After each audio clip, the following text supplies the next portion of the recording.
So welcome to this edition of Hess World. I'm delighted to have two fantastic guests, two guests this time. So we're breaking with a tradition of only one. And I'm delighted that I'm joined today by Nick Shue, Shuey, and Nigel Allen, Nige.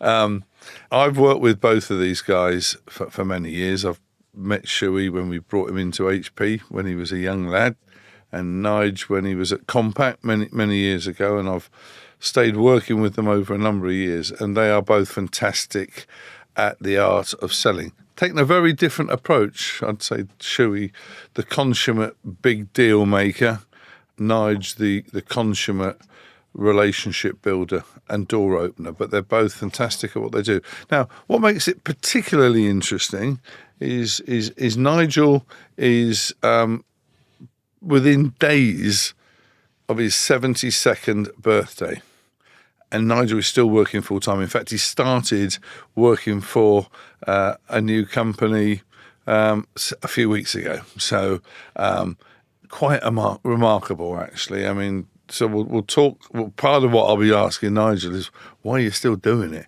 and then Shuey, I'm going to say sadly, but you might be more philosophical. All, not sad. Shuey basically is mainstream tech career was sadly shortened because he developed multiple sclerosis, and to the point now where it's forced retirement. Martin, winner.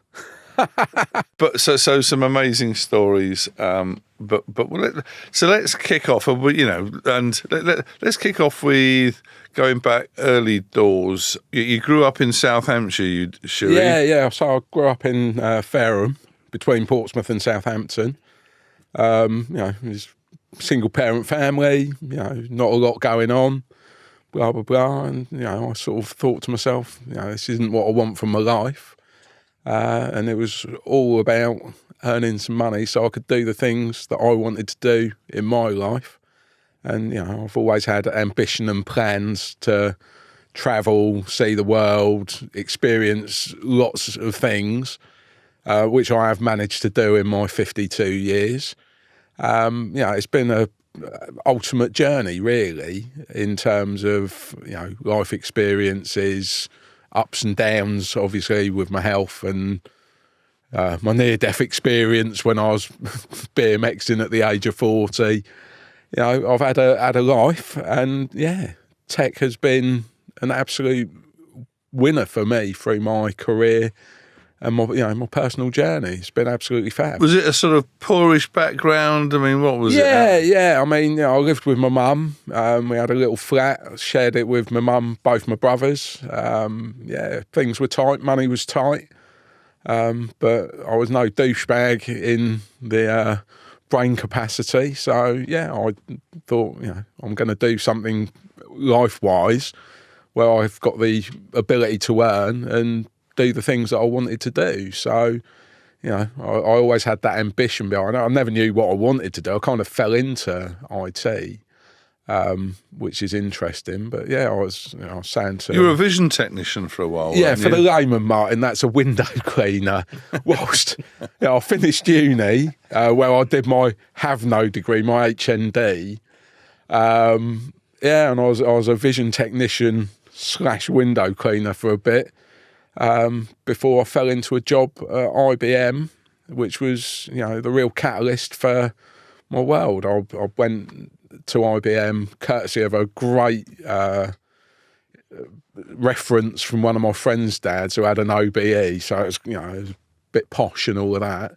But he wrote me a blinding reference. I got a job at IBM working on the switchboard, which I did for a massive 2 or 3 days, and decided that it wasn't for me, and they offered me a job in the PC company where I learned. Let's come back to that, Shuey, and Nige. How did you get into the industry? So you grew up where, sort of Reading way, didn't you? Yeah, Reading. Yeah. My dad was a policeman in Reading, and one of the if I think about my younger years, in those days you kind of rented your TV. Right. I remember that. Radio rentals. And we used to have the same TV engineer that used to come round to our house, and he used to come in, knock on the door, come in, big smiles. There's the broken TV. Mum would sit him down with tea and biscuits, and I thought, that's all right, the tea cake, tea biscuits. And then I'd stand behind him while he fixed the telly, and I was fascinated by that whole concept of something broken and fixing it. So I had it in my head very early on that I want to be a TV engineer. And it was in the day when apprenticeships were really the thing. And cut a long story short, I became an apprentice TV engineer, supposed to have been stuck in a workshop for 5 years before going out, but I was out as soon as I passed my driving test. I was out mixing it with customers, which is my passion, as you know. Now, there's an interesting story, Nigel, as to how you went from TV engineer. You're both technicians, weren't you? Vision technician and TV technician. So there was an interesting story as to how you got from being a TV engineer it was. into IT. Yeah, so as I said, I used to go out to customers repairing their TVs. It was around about the time when colour television was just about coming in. Puts the clock back a bit. God. Anyway, so you how long ago was that? 70s, 77, something like that. But anyway, it was so. What you'd find is you'd have one person in a village or a community that had a colour TV. Nobody else did. Yeah. And on this particular cup final day. Which was a big event back then because it was the only live game People of the year. switched the television on at 9 o'clock in the morning and watch it right through to the finish. And not far from where I lived, I'd got this ticket to go out and fix this TV that had broken down on the Friday evening. Until I arrived, I didn't know much about it, but this lady, who I fondly remember as being Muriel, answered the door. And she said, "Oh, thank God you're here." She said, "I've got 30 guys coming round this afternoon to watch the FA Cup final, and the bloody television packed up last night." Well, Muriel did have a husband, by the way, didn't she? She had a husband, Keith. Well, that was she didn't invite 30 people. That was just... I just wanted to clear that up for our viewers, because we don't want to give Muriel a bad name. No, we don't know. She is lovely. I don't know whether she's still with us today or not. But anyway, the thing is, so I went in. It didn't take me long to get the back off the TV and find out what was wrong with it. But the bad news was that being a Saturday morning, I didn't have the appropriate spares with me. They were in the workshop, and I told her that I'd have to come back Monday, and so she burst into tears. Basically, I mean, she had all this buffet laid out for all these guys, and she said, "Oh God!" And Keith was out. Her husband was out. So I thought, oh God, I've got to try and help this lady out. And I just remember the component that failed was a block, which usually meant that there was a load of components inside it making up this one thing. And I got my technical data out and everything else and worked out what these components were. And then I nipped off to Tandy's, which was an electrical retail store. Blast from the past. In Reading. It's before my time, mate. And fortunately, they had these components, and I worked it out to put them together and create this block and put it in, and pow, up came in the television, and she was delighted. She gave me a sandwich to say thank you, but she also said, "Look, I'm going to tell my husband what you've done because you've gone that extra mile, and I know that he'll appreciate that." So I left him my phone number, and on the Monday, he called me. Keith Griffin, his name was. He called me and said, "I just want to say that the service industry need people like yourself, Nigel. I work for Digital Equipment. I'm the UK Services Manager. I'd like you to come and work for me. Would you be prepared to move from the TV to the computer industry?" And the answer was, of course, yes. I was completely shocked, and that's where it all started in 1977. What a great story. And so, what was yours? Did you go in, Shue, into IBM thinking I want to go into sales, or did you just want a better job? I just wanted a better job. It was like, I didn't have a clue what I wanted to do. It's not something you really think of, and you don't really think about. I want to be an IT salesman when you're 20 years old. It's not in your thought process. And I was young, I was active, and there was things I wanted to do. So it was really about getting a job that I could save some money and disappear travelling for a little while. Really. So you did your 2 or 3 days on the switchboard, and then where did you go? Well, I went into the PC company, running, doing customer relations work. So, basically sorting people's problems out when their laptops or PCs had failed. I did that for 2 years and did the relocation because it moved from North Harbour up to Greenock in Scotland. Right. So I managed the relocation of the help desk and customer relations up to there. We're sort of mid-90s now, are we? We were, so that was in 97. Yeah. Oh, blimey. Yeah, 97. And then in 98, I disappeared travelling for a year and travelled around sort of Southeast Asia, Australia, North and South America, and doing some cool stuff. Jumping out of planes, jumping off of bridges, motorbikes, mountain bikes, jet boats, all the stupid stuff you want to do when you're in your 20s. And you did it. Yeah, I've led a life. So you came back into the UK and thought, better get a job? Well, yeah, I kind of called one of my old colleagues at IBM and she said, there's some jobs going in IBM.com, which was the sales function. And she introduced me to a chap called Dave Board. And I did my interview with him, rolled my way through that. And he gave me a job. He gave me my start in sales. And, that was the catalyst of change that really sort of enlivened Shout out me. for Dave Board. Yeah, then. so He gave Dave you your Board, breakthrough. he was my break into the sales world of IT. And he was good. He was a good mentor because he was quite level-headed. And he knew the business really well, and he sort of set me up in sales. And then I went into a division called the Web Integrators and NetGen, Right. which was working with sort of the SIs and the upstart service companies that were really driving the dot-com boom at the back end of the 90s. And there was a chap called Adrian Cohn who basically took me under his wing and helped me progress my career within that environment before moving into a brand-based role. So I had a really good underpinning of... What's a brand-based role? So it was a breakdown of servers, storage, networking, whatever. And I ended up working in a storage role. Storage for IBM. specialist? Yeah, as a storage specialist. So. Selling direct sales into enterprises? No, actually working with web integration companies, Okay. selling through them and underpinning projects. So it was a real melting pot of business and technology that gave me a really good understanding of where companies, organisations want to go and how they're going to get from A to B, because you're bringing together all the constituent parts of a solution to make sure you can hit the ground. Because, selling hardware as a standalone does nothing. Yeah. Selling, software as a standalone does nothing.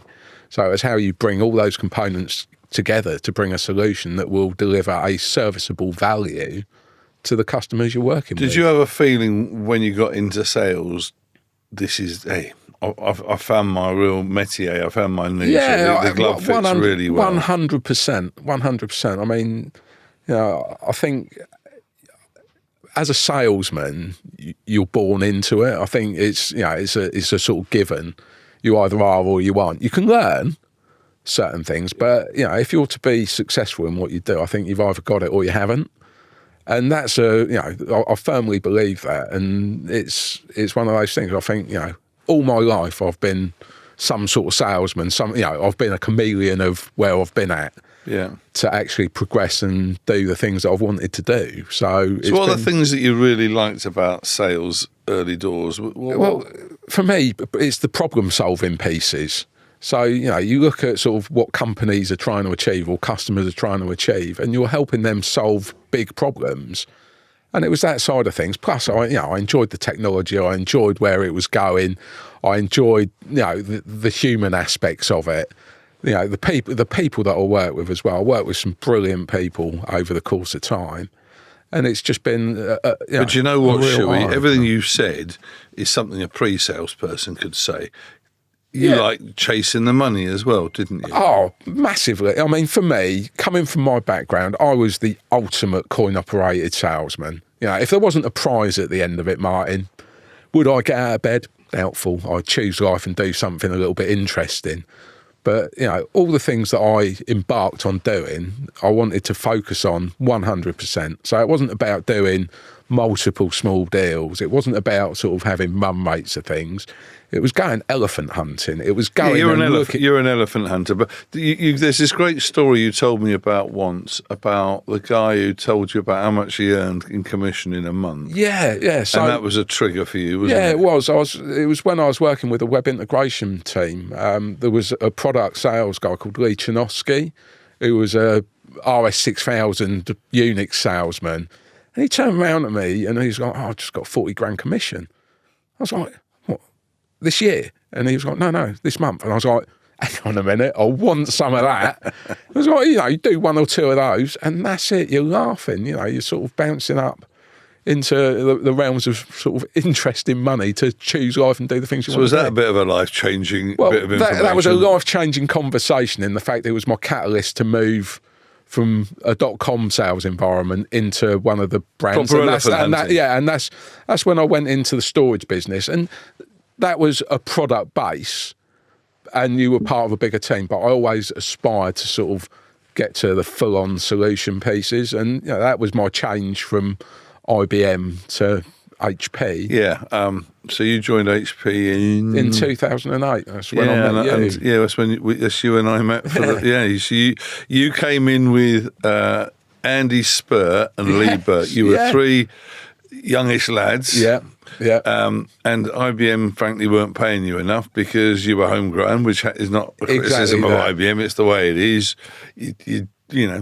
Well, I remember one of my IBM bosses at the time, he turned round to me and it was a chap called Sean Coulson. Absolute, he was great, just understood salespeople. He was like, when you're homegrown, you're like a mushroom, Shuey. He was like, we give you enough water, enough light and a bit of shit and tell you the world's a horrible place. But go to HP and you will have a good time. And if it doesn't work out, we bring you back. So it was a no-risk move for me. Yeah. In the fact that if it didn't pan out, that I could go cap in hand and say, I need my job back. But, it was a no-risk But it did work out, didn't it? And you smashed absolutely. it. We'll come on to how you smashed it in a minute. Killing lots of elephants. Apologies out there for people who are offended by that. Yeah. But you did it in your own way, which was very interesting. Yeah. So Nigel, you basically in digital now, gone from fixing TVs to. So you went into engineering, presumably. Yeah, fixing something called a PDP-8, which was I remember it had a maximum of 64K of memory. This thing, so.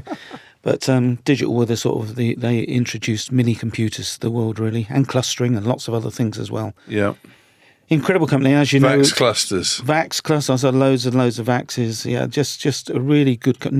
We weren't paid commission when I joined. It was so you could, sell what the customer actually needed. You didn't need to expand upon that and be really honest and open. And I thought that was a good thing. But when did you transition into sales then?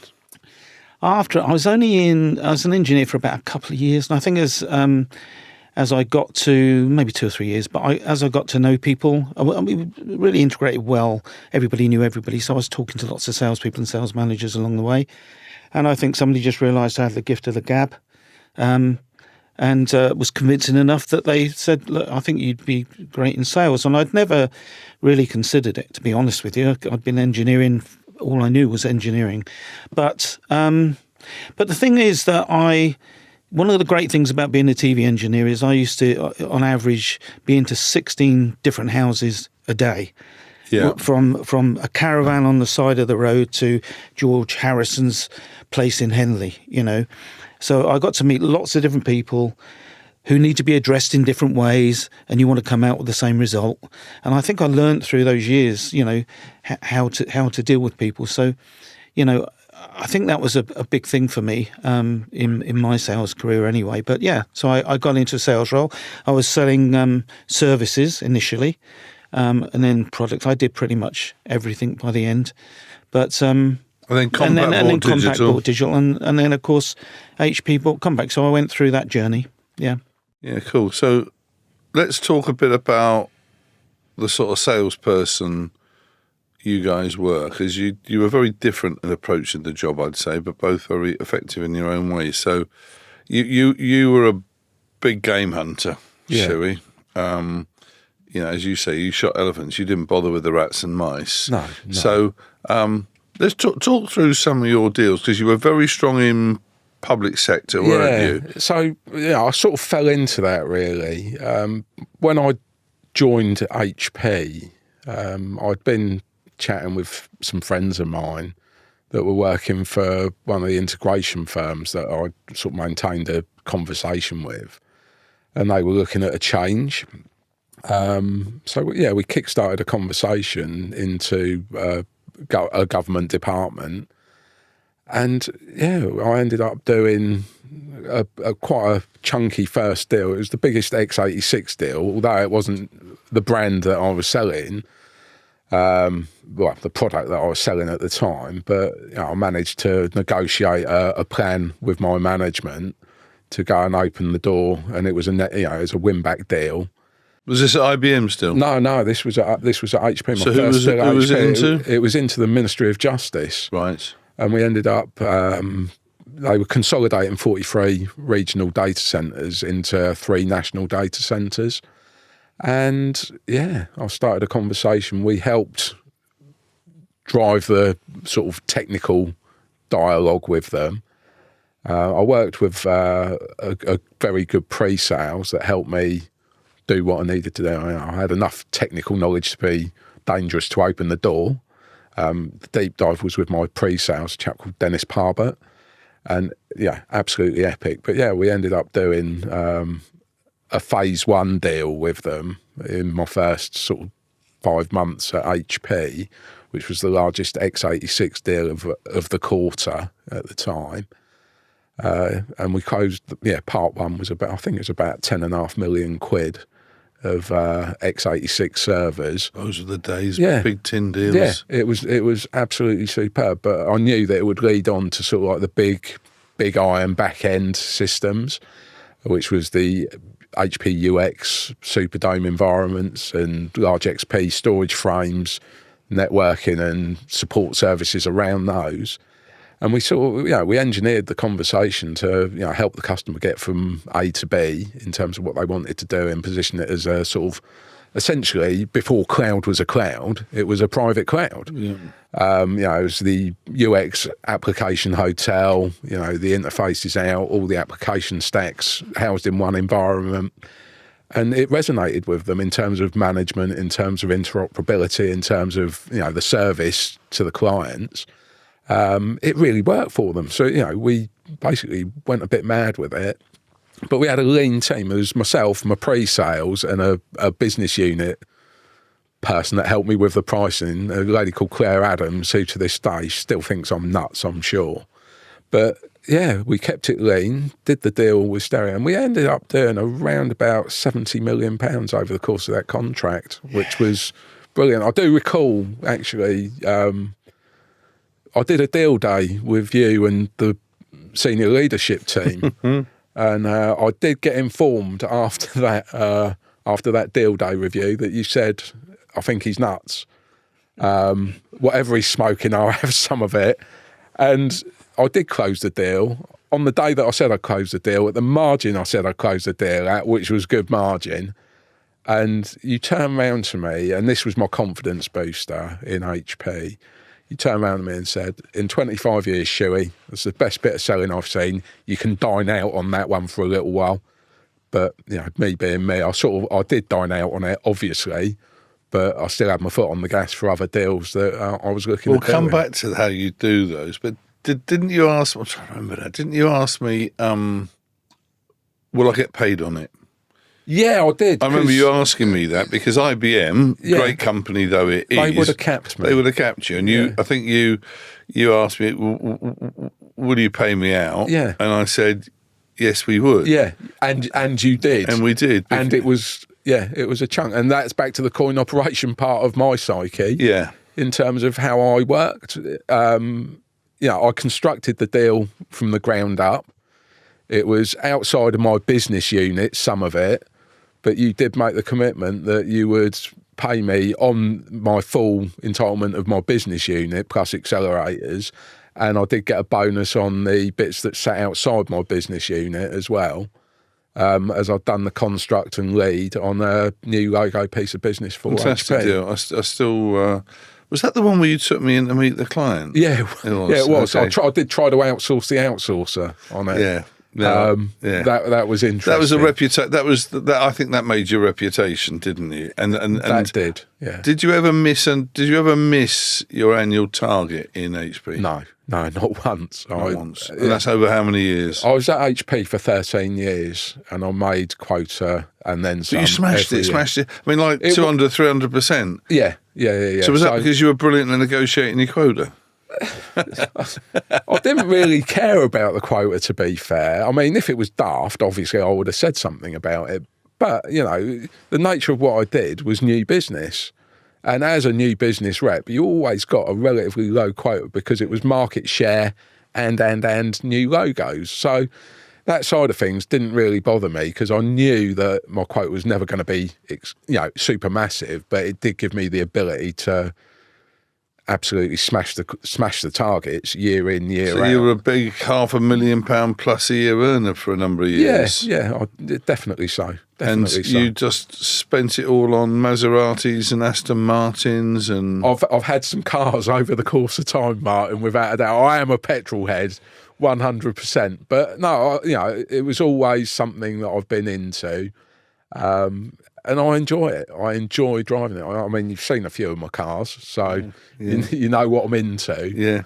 But yeah, it was one of those. And we'll come back to some of what you did. But having a good pre-sales person with you to me, is the magic combo. Yeah, that's the fairy dust. That is the fairy dust. So, would you agree, Nigel? 100%. Yeah. So I do look at Shue and think you are the quintessential, the typical coin-operated sales animal. You weren't really interested in account management, were you? No. Whereas Nigel, you are very... I'm not saying you aren't relationship-centric, Shue. You're a relationship with a view to getting a deal. Nigel, you're very relationship-centric. Brilliant, I'd say, at opening the door. I used to call you, and still do call you, don't take this the wrong way, a sniffer dog. By that, you'd sniff out where the business was. When you went in, give me a sort of flavour for when you would have an opportunity. What would you do? Well, let's talk about the first one I ever closed, right, which I'll never forget. I find myself thinking back, enjoying mostly really competitive deals. So I had a big thing about knocking competition out. Absolutely loved it. And most of the best stories that I can tell will be involving IBM. But I remember my first deal when I was at Digital, I'd just gone into sales not long, was Portsmouth Polytechnic. And I was selling services at that time. Now Portsmouth University. Yeah. Yeah, Portsmouth Polytechnic. They had a massive contract with a third-party maintenance company. And I basically wanted it, right? And so I knew nobody, but I got in amongst the people that mattered. And we had a great story to tell anyway. That was a good thing.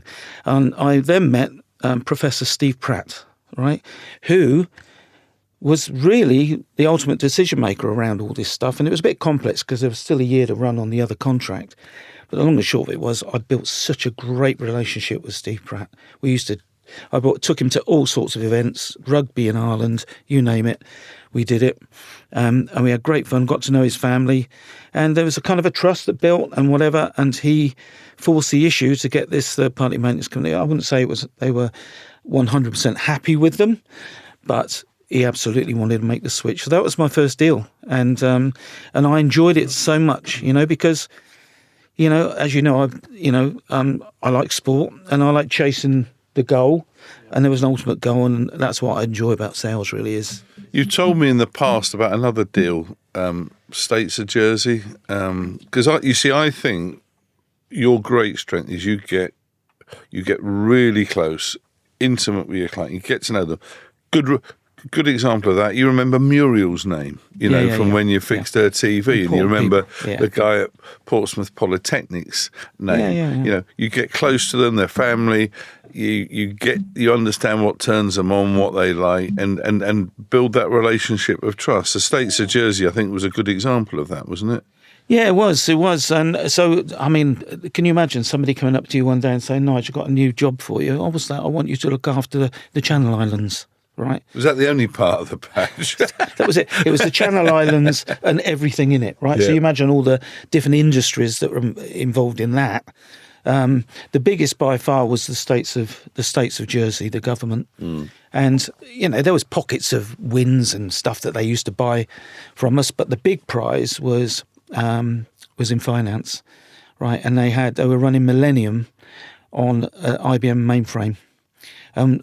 Previously, a couple of colleagues had a dig around, but it wasn't going anywhere. Unfortunately for me, we brought in this thing called a VAX 9000, which we called our mini mainframe. And I saw that as a kind of that sounds interesting. But anyway, so I thought, this is it. This is my next job is I'm going to knock out IBM from the States of Jersey, which people laughed at. But I eventually, through my contacts in the States of Jersey, got to know Leslie May. Leslie May was the treasurer. So this is the guy that signs the bank notes. And he was in his last year. He was going to retire the next year. And I got to see him. It's like, I remember his office with the red carpet, and he had the cocktail cabinet and all that good stuff. He was a lovely, lovely, lovely, lovely guy. I guess he was the second most powerful guy on the island, right? Like the Chancellor of the Exchequer, really. But anyway, I managed to get to him to talk about what I thought, and he gave me some time.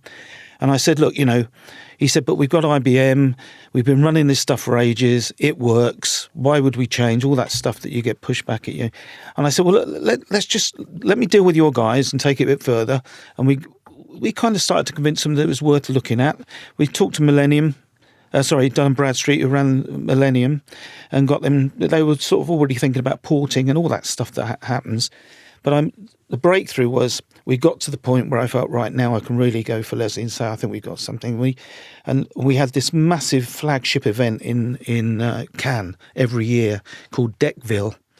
And I encouraged Dun & Bradstreet to be there. We were showcasing the VAX 9000. And I said to Leslie, through his PA, that I'd like him to come along, right, in his last year. She said, "Oh, he doesn't do stuff like that. He won't travel." I said, "Well, would you mind just bouncing it off him, just to see?" So she did.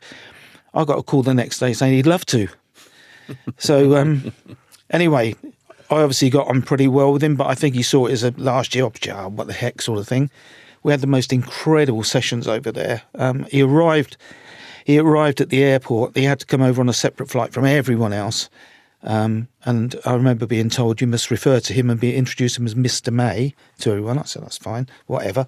So he arrives at the airport. I said, "Hello, Mr. May, how are you?" He said, "Nigel, it's Leslie. You can forget all that. We're going to have a great time." And we did. And I introduced him to Jeff Shingles, the MD, and he was. We had a fantastic time. And he showered us in champagne, and then told me pretty much that we were going to get that deal. So that was a big one. That's you all over. And I'll come on to another deal where I think where I worked closely with you, which was the Seadrill deal. But we'll talk about that in a second. But different routes to get into the same objective for you two. But what I was always impressed with you, Shue, once you hit my radar, and I thought you were nuts, but I thought this guy's nuts, but he's actually he's going to bring in some big deals, and I always used to forgive sellers that did it their way. Yeah. And as long as it was legal, I gave, you were one of those guys that needed to cut you slack. You could not be managed. I mean, I've been told that by a few of my managers now. I mean, it's been quite funny. When I joined HP, my hiring manager at the time, after my 3-month review, said he'd made a mistake hiring me. Who was that? It was a guy called Chris Simmons. He was a good guy, but Chris Simmons. Where are you now, Chris? Yeah, good bloke. He said he'd made a mistake hiring me, but on my 6-month review, after I'd closed phase 1 of MOJ, he turned around to me, and fair play to him, he turned around and was like, don't get how you work, don't understand what you do, but keep doing it because you're getting results. And then that sort of led on, and your swagger builds when you're doing big, interesting deals that are catching the eye of people. And then one of my new managers came in, a guy called Andrew Voisey. Andrew Voisey. Yeah. Hi there, Andrew, into HP. Yeah. Hi, Andrew, wherever you are. He's top bloke. A bit of a robot, but big brain. Massive brain, like super clever. But he was brilliant. But I think he'd heard about me on the grapevine, because he turned around to me in my first meeting with him and said that he wanted sort of 5 to 10 good hours a week out of me. I was just like, winner right there, 10 hours a week, swan about, do my thing, and make sure I hit my numbers. But he gave me the sort of freedom to do what I was doing, and he didn't sort of hold me back in terms of being able to structure and do deals. And I didn't use the hierarchy well, because I was quite happy to just rock up to someone's door and knock on it and say I need some help with something. But because I sort of created a bit of a name for myself, that help was readily available. And I ended up having 13 years of That's fun. One of those sayings that I've taken along the journey. Is great sellers are loved by their clients, but they leverage the hell out of the company they work for. 100%. And I think that is a good saying, isn't it? It's absolutely. And I think you leverage the hell out of whoever you work for. So Ian Stephen. God bless him. Absolutely. But he loved you, didn't he? Because he was the man who really controlled pricing and things like that. But he would give me freedom, commercial freedom. I was essentially, running my own little cottage industry within the business. I was doing multi-brand, cross-brand deals that were, punching above their weight. And it was, bringing everything together, but balancing all of the business units. So, the business overall was making good money, but, you're sort of robbing Peter to pay Paul a little bit, but making it profitable in a overall business sense. And he just gave me the freedom to do it. He was a real sort of change catalyst for me in terms of my view of how I did business and how I would go about making deals happen. But he gave me that absolute freedom. How did you do that, Shue? So you wouldn't bother chasing small stuff, would you? No. You only wanted to shoot the elephant. Yeah. So when you saw an opportunity, I guess because you invested the time to understand the business problem, business opportunity, exactly, you could contextualise the whole thing. Yeah, I mean... So how did you end up growing these deals so big? It was bringing... I'll go back to my earlier statement of component parts on their own don't mean anything. It's the overall solution that makes things happen. So I would always challenge customers, why are you doing this? I'm like a little kid. It was like, why? And they'd open up, and I've got a little bit of the cheeky chappy going on, and they'd warm to it. So we would get on actually quite well in terms of the trust dynamic and liking the personality dynamic, and that paid dividends. So they would open up and have very open conversations about what they were trying to achieve. So it's like, what's going to make you famous, Mr. Customer? What do you need to happen? I was going to say that. You end up fixing the problem together, exactly. Don't you? It's that problem solve. It's bringing the technology and the business hand in hand together and delivering something that's tangible at a benefits level. And that's a powerful thing. When you can get that together, it really works. I mean, I've done some great deals with lots of public sector agencies and what have you. And it's just bringing those bits together. You don't work in silos. And if you bring it together, it's a really powerful message at the strength of a business as a technology provider. You're not sort of skitting around the edges of saying, my hardware's better than their hardware. You're saying, my solution's going to do this for you. And this is what it means in pound notes in terms of savings or productivity or and. And it's a more powerful message. And you take that dynamic back to a business, they're going to listen to you. But it's quite ballsy, though, as a new business seller, to basically say, I'm just going to chase I'm going to chase big deals. Because if the big deal didn't happen, you're you're screwed. It's in either you're sort of a 10% acquired or 200%. I would, whilst I did my 5 or 10 hours, when there's a prize involved, you push. Did you do only 5 to 10 hours? Come on, you did more than that. Sometimes.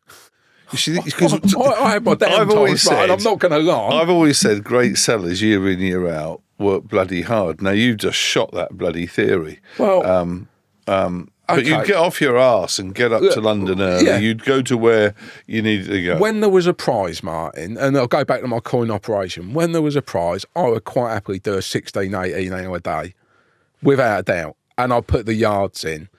But did I always work hard? No. I'm not going to, I can't say, I was on it all the time, because I wasn't. I'd work smart in terms of what I'd do. Yeah. I'd make my phone calls. I'd speak to the people that I needed to speak to. And then I'd just get things done. So it was an efficiency piece on my part where it wasn't sort of like... And you weren't a great internal networker, I'd say. You'd network with the people you needed to network with to get the deal done. I knew the people that I needed as part of my crew and team. You weren't an internal schmoozer, I wouldn't say. No, not at all. Not at all. Because I'd quite happily rattle your door.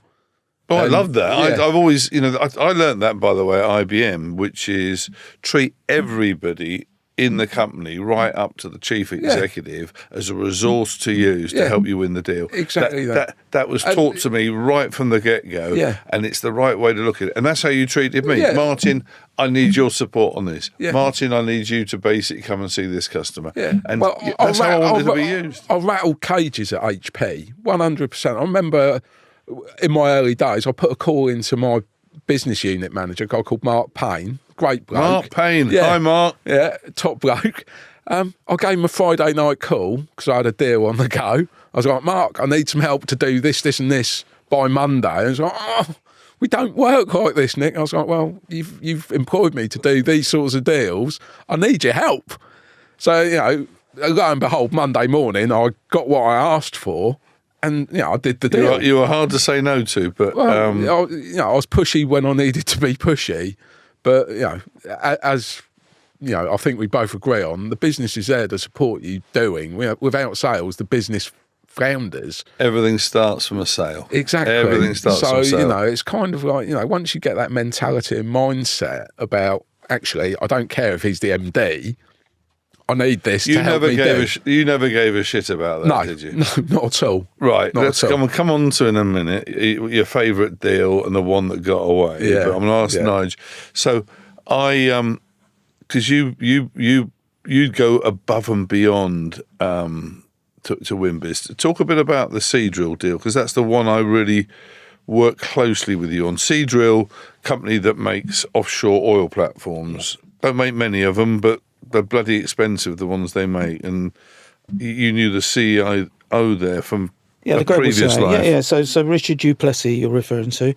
And Richard, prior to joining Seadrill, looked after all the data centres for DHL in the world. And I was European services manager for HP into DHL.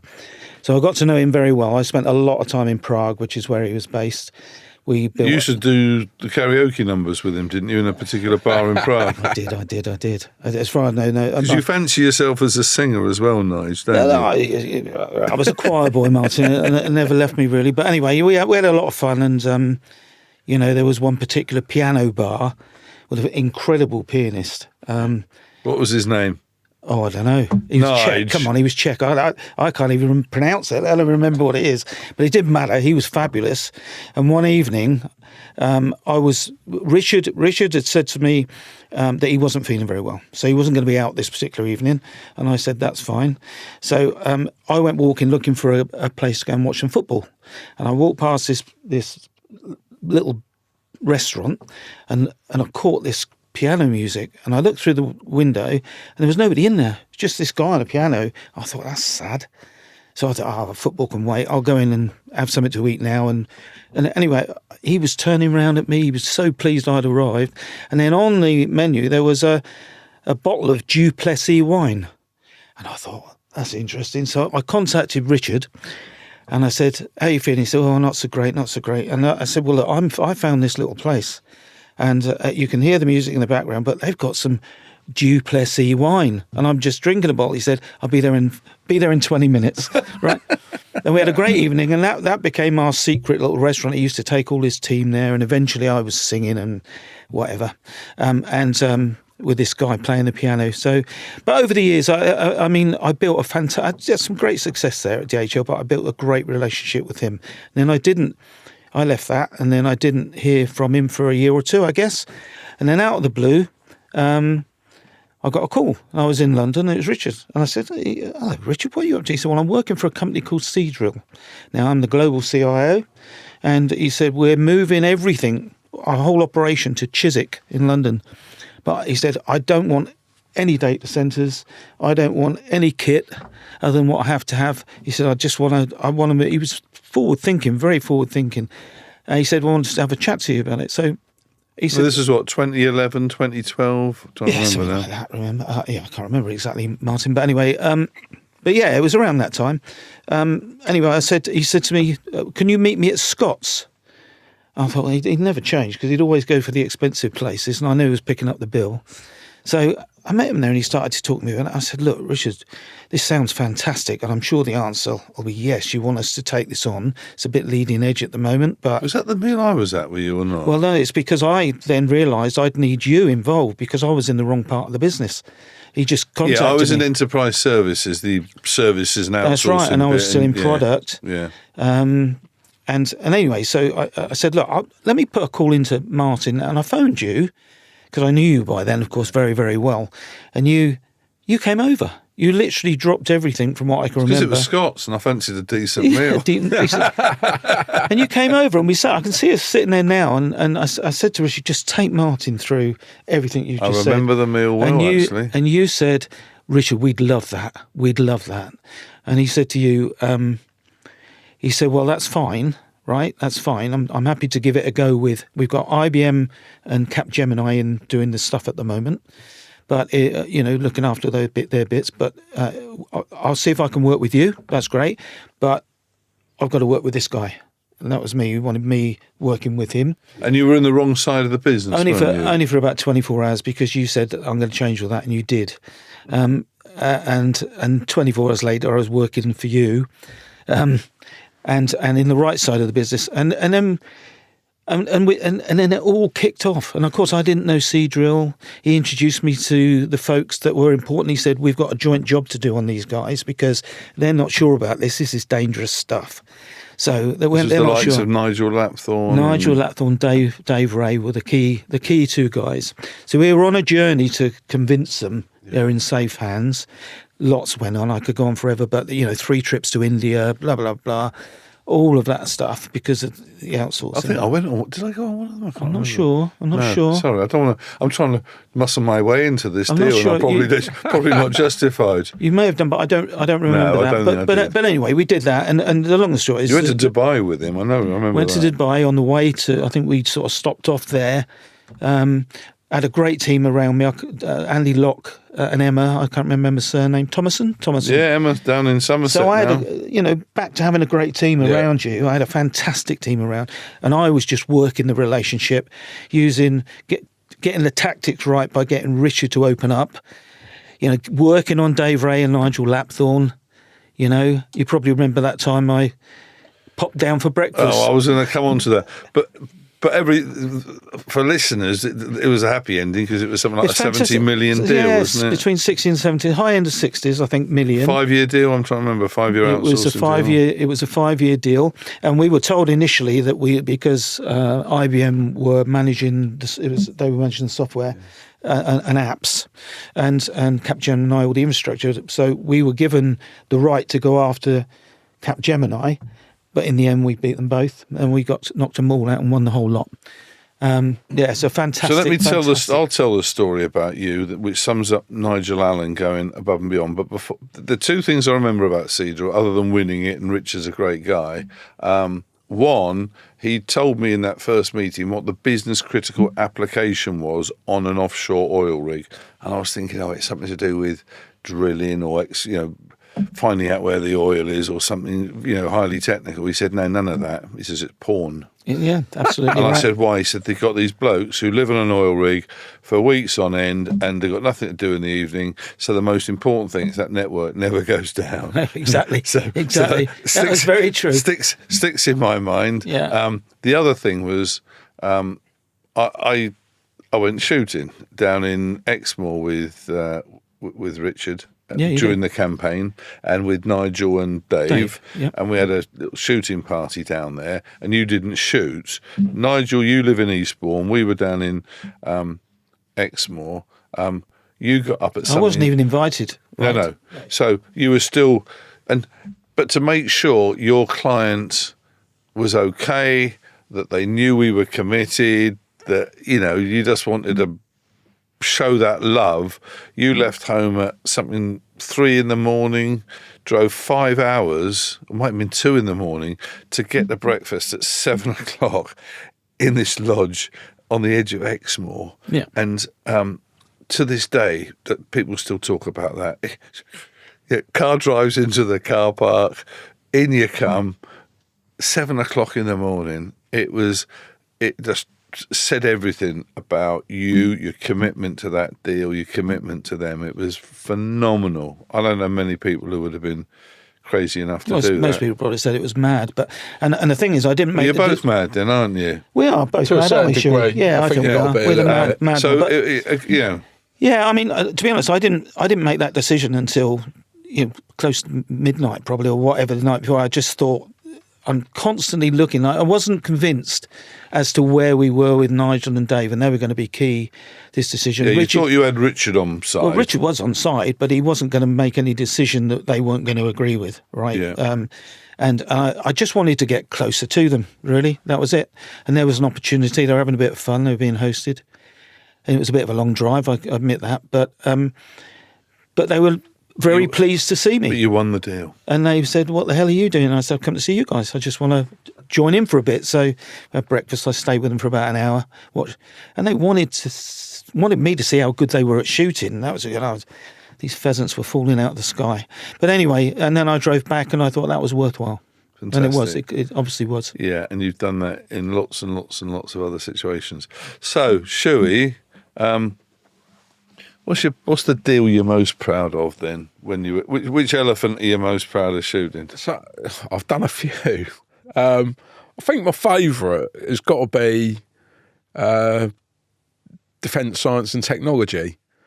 So I did some work with a systems integrator that were running the service at Defence Science and Technology, and HP were going to get the flick out of that account. Like, everything was changing, new people on board to redefine the service, and whilst it wasn't specifically new business, we had a niche part of the business there, and I ended up meeting. So one of my colleagues, Chris Burnett, top bloke, he was having trouble, and he was like, "Can you come and meet one of the solution architects?" I was like, "Oh, yeah, go on then." Yeah, I wasn't quite sure whether it was going to fit the MO of where I was at. Is this going to be worth spending more than 10 hours a week on, or something like that? Well, it was. So it transpired. So I went to Rownham Services on the M27. I met up with a bloke called Trevor Knott, who I still speak to this day. He's a good guy. We had a Big Mac and a milkshake. So you used to go to McDonald's and Nigel used to go to Scott's in Mayfair. Yeah, two opposite ends of the spectrum right there. Yeah, I'm a cheapskate right there. But yeah, we met at Rownham's, we had a chat, and he was like, we're doing... I sort of had a bit of a scratch of, what are you actually trying to achieve? And he's like, we're trying to do this. And I've been involved on something very similar in another department. I was like, if we could do X, Y, and Z for you and accelerate you to achieve essentially a 3 classification environment, could we have a broader chat? And he's like, Trevor thought about it. He's like, I'll introduce to my CTO a chap called Simon Rust, who I've got all the time in the world for. But myself, Chris, and Simon, and a pre-sales, we ended up having a chatter, and I gave Simon a walk on The Art of the Possible from an HP overall perspective, and it sort of lit a touch paper with him, and he's like, oh, we've got to do X, Y and Z. So yeah, we ended up giving him a walk on what we could do from a technology and from a service and a support position that would enable them to do their transition piece at a pace to show to their client that they were actually in control of what they were doing, where they were heading, and had a plan. And I think we went from flash to bang in, bearing in mind deals like this usually take 18 months to 2 years. We did it in 6 months, flash to bang, and we closed, I think it was around about $22 million day dot as into that contract. And beautiful. That beautiful. was when you got the deal, what was the feeling like? What was that? It was interesting because we had a meeting of mine. So the Stereo chief exec joined us. We had the chief exec from HPE in the room. Who was that? I think it was Mark Waters at the time. I think it was Mark Waters. And we did the deal, and the handshakes and what have you. There was a few known faces from journeymen within the industry. So Steve Howe knew John Torrey knew Steve Howe, Mark Waters was in the room. But yeah, we did this deal, and it was just that feeling of, I don't think people believed that we would do it when we first had the conversation. My boss, whilst supportive at the time, was a chap called Dave Keir, who, again, great boss because he gave me a free rein to do. But I think he thought he's a bit nuts. Again, story of my life. And yeah, we went flash to bang in 6 months, closed a £22 million deal, and opened up a relationship for some more interesting explorations into that account as well. So, and I did actually work. I did do a shift on that one. It wasn't sort of 10-hour weeks, but again, we had a lean crew on it, but they were all really good. And the delivery guys, again, absolutely brilliant. We had a solid team down there. It's fair. I think it's fair to say, Shue and Nige, we did a lot of our selling in IT in the days of the big deals when there were. I know we keep using this elephant analogy, but when elephants roam the plain, I don't think it's quite the same anymore in the world of SaaS and consumption-based spend and the big outsourcing it's deals. That overall flexibility. You don't where the hyperscalers can provide service instantaneously, there's not that requirement to forward fuel everything that you're going to do over a period of time. You've got that enhanced flexibility in terms of what you want to do, and you can be more agile in your approach to your service and solution. So, the world has changed without a doubt. You're not going to do... But the buzz of getting a 70 million Seadrill deal or 20 million DST deal. I'm not saying they aren't there, but they're not as many of them out there. Because how you consume IT the world has changed. The world has changed without a doubt. But that's exciting in itself, in the fact that you can achieve more. And from a Nigel perspective, that would be wondrous because if you've got that relationship where you can say we can help you, you then engage on a slightly more elongated deal runway than you would as a... Well, I'm going to come on to, because we've probably got to round this up over the next few minutes. So I think both of you follow your customers wherever they go in their careers. And I think that's an important characteristic that, the Richard Duplessis is a good example. Yeah. So let's sort of just bring it right up to the present, Nige. When I was sort of working in my sort of 30s, sales management, high pressured, we all said, we'll be out of this when we're 50. Everybody I knew back then, we'll be out of this when we're 50. Now, I don't know whether we thought we'd be out of it or whether we just psychologically sort of needed to think that, because it was a lot of fun, but it was very high pressured, and I think we needed to see an end point. You're give or take 72, and you're still full-time employed. You work for a company called, I think, was Immersive Labs. I think they just rebranded to Immersive. Just rebranded the other day. So fantastic Immersive, company, yeah. I think, in the Fantastic. cyberspace. I look at you and think, I don't know whether to feel sorry for you or to feel admiring of you at 72, working full-time. Why are you still doing it? Because I love it. That's the obvious thing. But I mean, when I left Telefonica Tech, I had some months to think about what I wanted to do, really. And you could say I was testing retirement because that was an option. I think 3 months in, I thought this isn't for me. I'm missing the things I love, because I look at sales, relationships, as much as a social thing. So all that stuff I used to do playing football and whatever, and the challenges there, I can think back in terms of competition. It just feels. Yes, because you played for Reading Reserves. Let's get that on the record. But anyway, I can draw analogies between all of that, so I started to interview again, and as you know, I went to Cloudflare. Never worked in cybersecurity before. I was told you don't need to worry about that, and actually, thanks to Crown Jewels that I mentioned earlier, that was true. So it's about. So that was Cloudflare. Yeah, but now.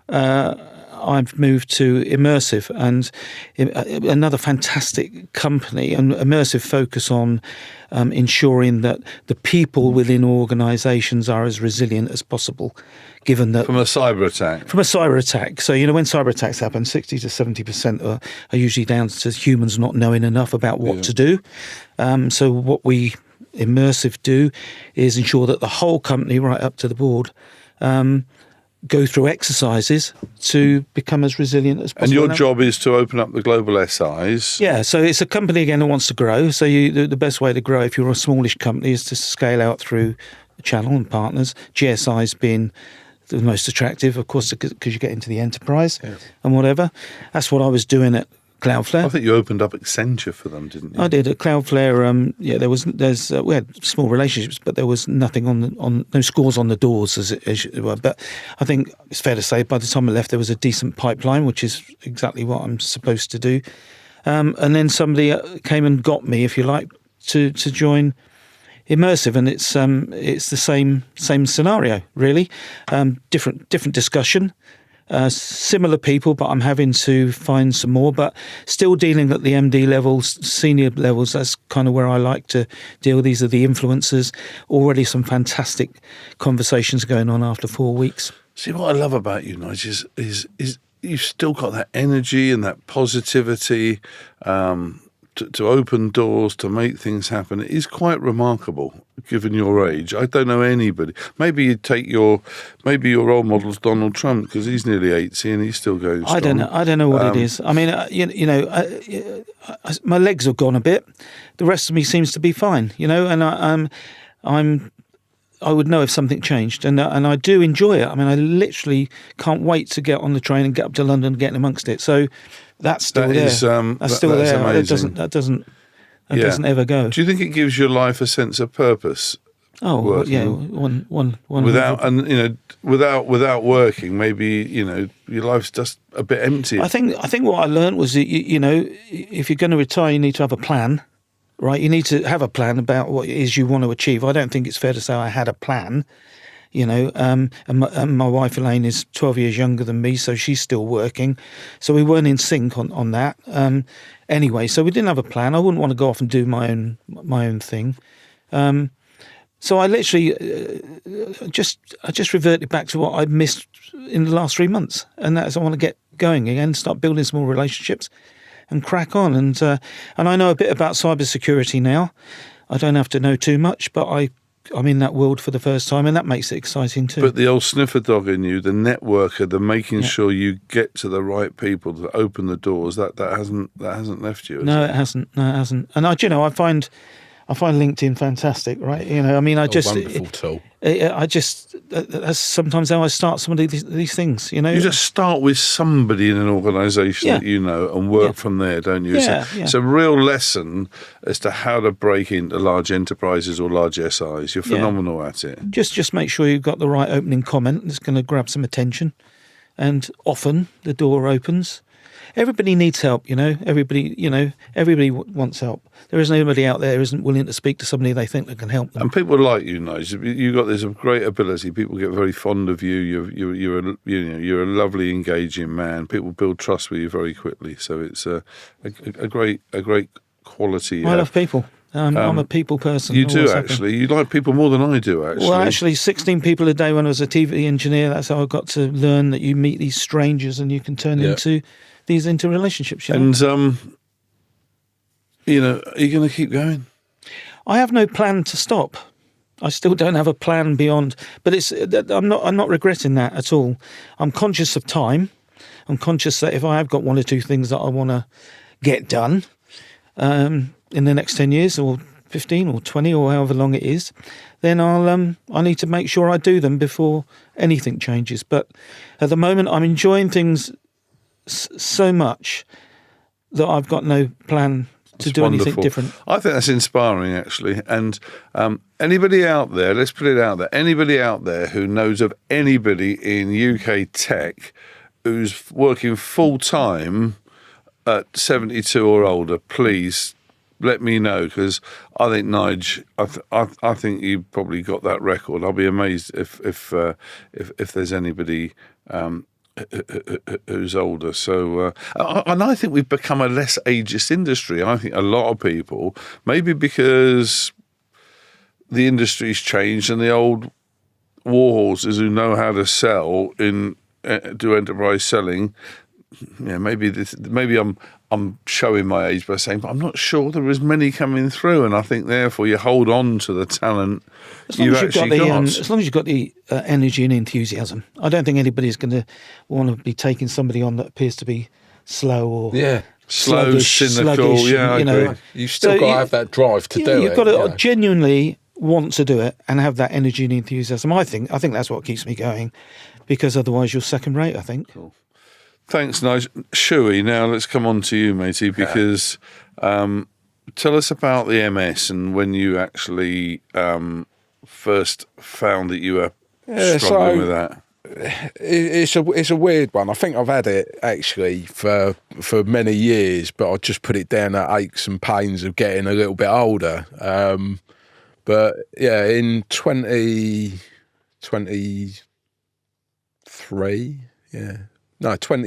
back end of 22, I got diagnosed with primary progressive MS, which means essentially my health will deteriorate neurologically, and the signals don't go from A to B as well as they used to, and I struggle with my mobility and stuff like that. So yeah, I've sort of had to take.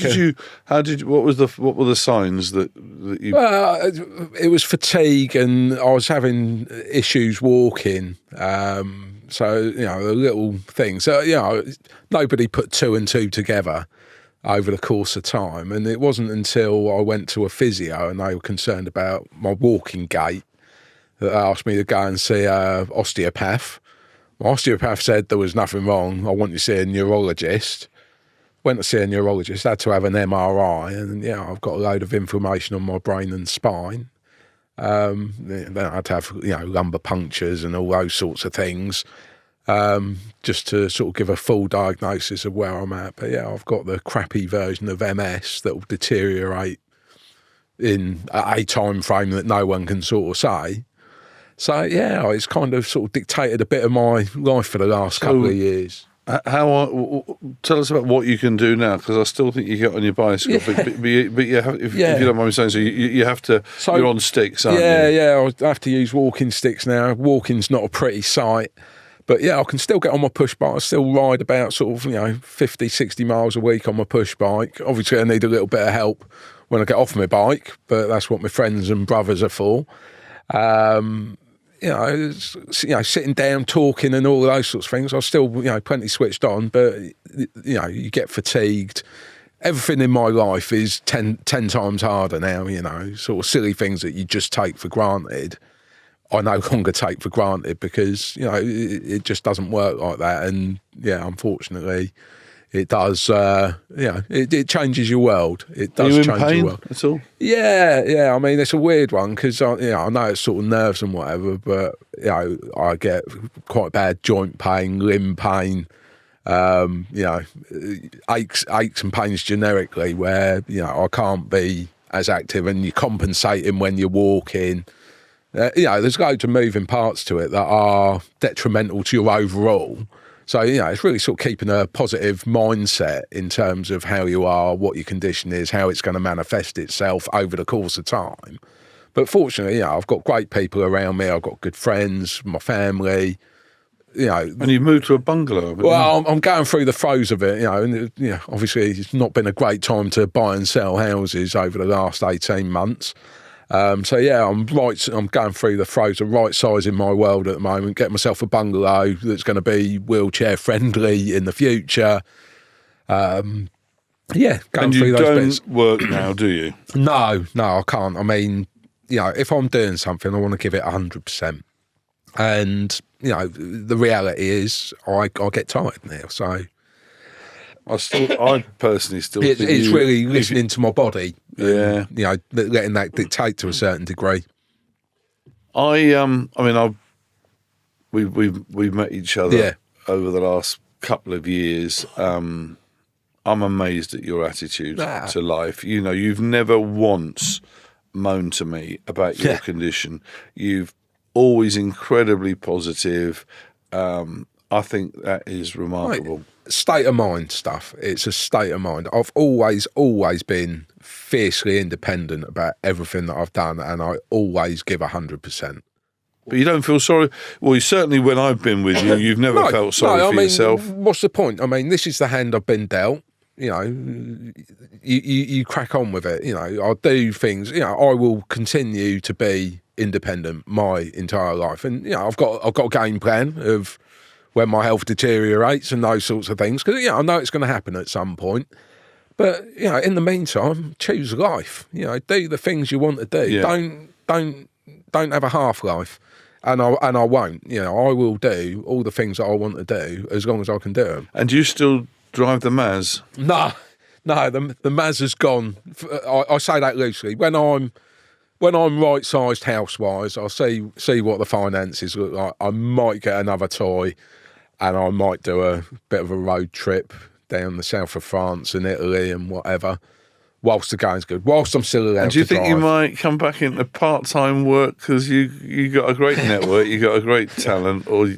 I never say never. I mean, I'm busy focusing on health and life at the moment. Once I get everything done and out of the way with, I know what I want to do, but I'm not going to say no, because that'd be foolish of me, because I might have to crack back on with it.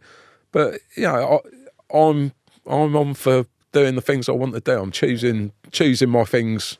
Amazing. And a bit of a shout out, because you were looked after quite nicely at Telefonica Tech as your condition deteriorated, and I think... Yeah, 100%. So Mark Gorton, the UK MD of Telefonica Tech, absolute legend. I had a conversation with Mark about my condition and what was happening, and they've just... Telefonica as an organisation, I cannot fault. I've been properly looked after, through my diagnosis stage and they've been brilliant. I can't fault them. And Mark Gorton has been a rock in that way, and reduced the stress and pressure in my life over the last couple of years. So big shout to him.